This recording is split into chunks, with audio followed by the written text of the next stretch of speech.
morning mga ka-TikTok. Andito na po ako ngayon sa Luzon.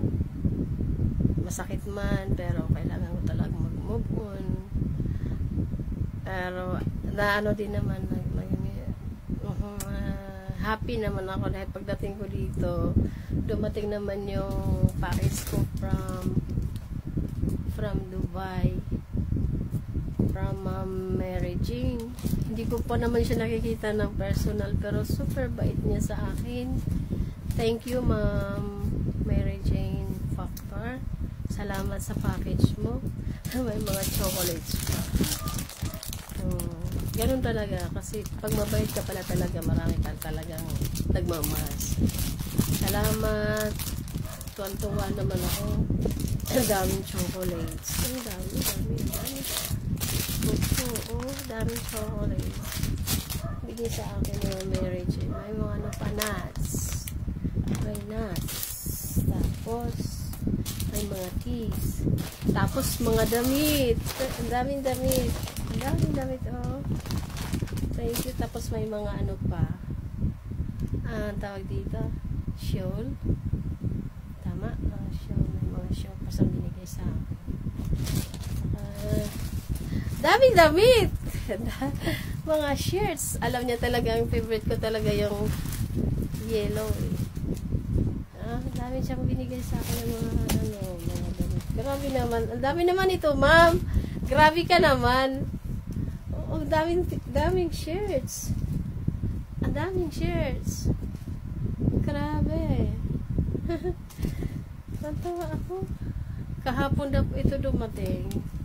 Tapos hindi ko naman napuntahan kakaagad kasi nga may jet lag pa nga ako. So, hirap pa talaga ako mag-adjust ngayon na wala na yung nanay ko, wala na yung inspirasyon ko. Pero kailangan ko talagang tanggapin na masakit kasi talaga yung nanay mo na best friend mo pa. So pag nawala pa talaga ang pinaka best friend mo, sakit-sakit pala talaga. Hindi ko maintindihan kung ano bang klaseng sakit na tumarak sa puso ko. Walang kasing sakit. Hindi ko maintindihan kung ano nararamdaman ko. Parang para akong nananaginip na gusto kong magising, kung bangungot man yun. Pero hindi, ginaganyan ko yung pisngi. Hindi pa rin talagang totoo, eh. Sakit-sakit pala talaga ng mawala ng nanay. Although, andyan pa naman yung tatay namin. Siyempre, iba talaga yung nanay. Kasi doon mo naranasan yung pagmamahal. Pag may sakit ka, yayakapin ka niya.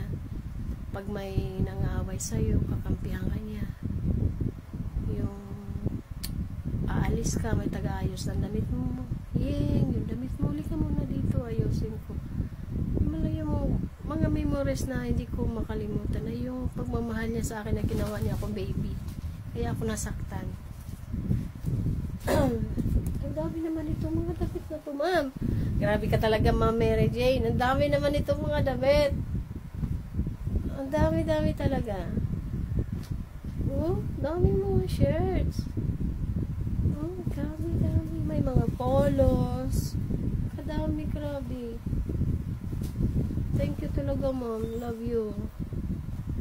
Bait ko talaga sa akin. Di ba pa nga ako nakikita, eh. Pero love mo na ako. Yan, ang dami mga dami mga damit. Dami naman.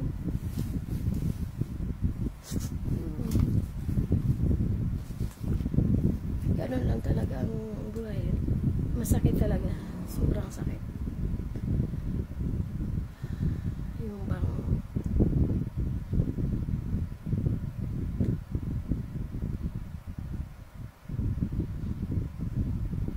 naisip ko yung sana umuwi na lang ako nung buhay pa siya.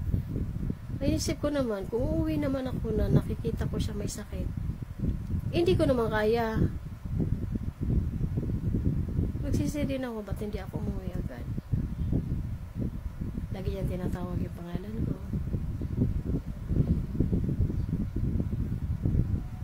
Pag namatawag ako, lagi siyang naiyak.